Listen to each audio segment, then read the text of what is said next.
दोस्तों, हमारे चैनल में स्वागत है। आज हम सुनाएंगे सिंहासन 32 पांचवी पुतली लीलावती की कहानी और हमारे चैनल को लाइक एंड सब्सक्राइब करें। आइए चलते हैं कहानी की तरफ।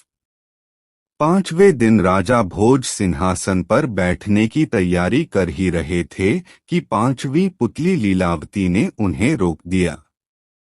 लीलावती बोली, राजन, क्या आप विक्रमादित्य की तरह दानवीर और शूरवीर हैं?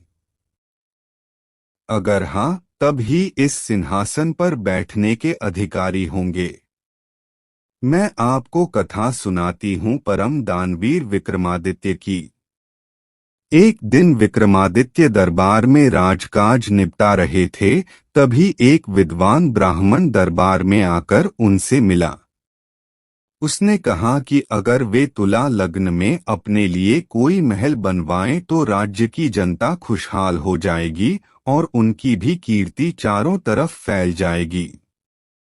विक्रम को उसकी बात जंच गई और उन्होंने एक बड़े ही भव्य महल का निर्माण करवाया। कारीगरों ने उसे राजा के निर्देश पर सोने चांदी, हीरे जवाहरात और मणिमोतियों से पूरी तरह सजा दिया। महल जब बनकर तैयार हुआ तो उसकी भव्यता देखते बनती थी। विक्रम अपने सगे संबंधियों तथा नौकर चाकरों के साथ उसे देखने गए। उनके साथ वह विद्वान ब्राह्मण भी था। विक्रम मंत्रमुग्ध हुए, साथ ही वह ब्राह्मण मुंह खोले देखता रह गया। बिना सोचे उसके मुंह से निकला, काश इस महल का मालिक मैं होता। राजा विक्रमादित्य ने यह सुनते ही झट वह भव्य महल उसे दान में दे दिया। ब्राह्मण के तो मानो पाँव ही जमीन पर नहीं पड़ रहे थे। वह भागता हुआ अपनी पत्नी को यह समाचार सुनाने पहुंचा।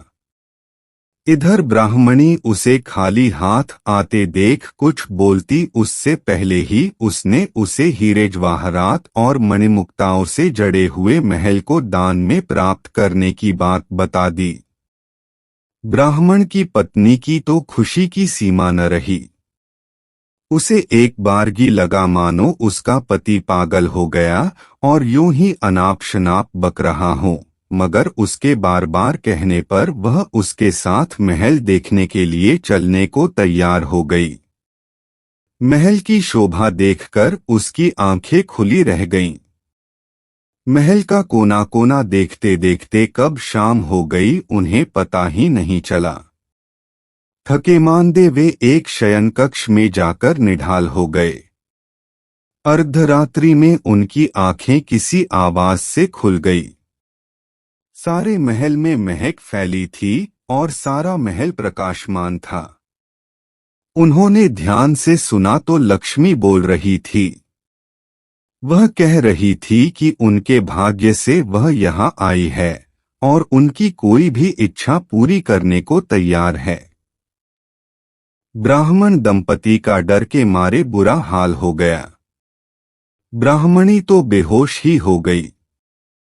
लक्ष्मी ने 3 बार अपनी बात दोहराई, लेकिन ब्राह्मण ने कुछ नहीं मांगा तो क्रुद्ध होकर चली गई। उसके जाते ही प्रकाश तथा महक दोनों गायब। काफी देर बाद ब्राह्मणी को होश आया तो उसने कहा, यह महल जरूर भुता है, इसलिए दान में मिला। इससे अच्छा तो हमारा टूटा फूटा घर है, जहां चैन की नींद सो सकते हैं। ब्राह्मण को पत्नी की बात जंच गई।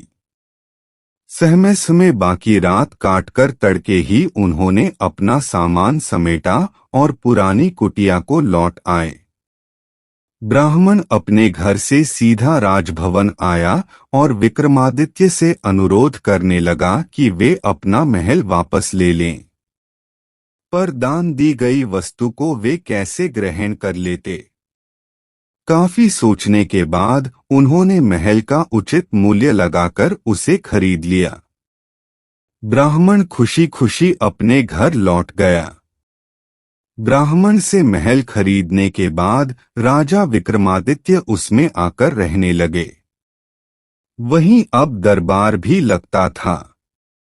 एक दिन वे सोए हुए थे तो लक्ष्मी फिर आई। जब लक्ष्मी ने उनसे कुछ भी मांगने को कहा तो वे बोले, आपकी कृपा से मेरे पास सब कुछ है। फिर भी आप अगर देना ही चाहती हैं तो मेरे पूरे राज्य में धन की वर्षा कर दें और मेरी प्रजा को किसी चीज की कमी न रहने दें। सुबह उठकर उन्हें पता चला कि सारे राज्य में धन वर्षा हुई है और लोग वर्षा वाला धन राजा को सौंप देना चाहते हैं। विक्रमादित्य ने आदेश किया कि कोई भी किसी अन्य के हिस्से का धन नहीं समेटेगा और अपने हिस्से का धन अपनी संपत्ति मानेगा।